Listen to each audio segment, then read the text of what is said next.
হুমা কৃতদাসের পুত্র, কৃতদাসের পুত্র রাসূলুল্লাহর উটের পিঠের উপরে বসা। সুবহানাল্লাহ কইতে ইচ্ছে করে না?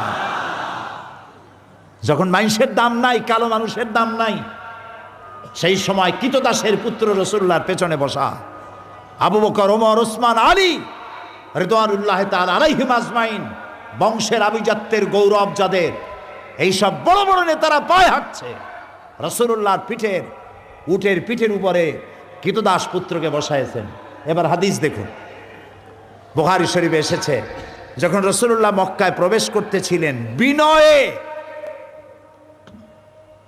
বিজয়ের বেশে গৌরবান্বিত হয়ে বুক ফুলায় ঢুকতেছেন না।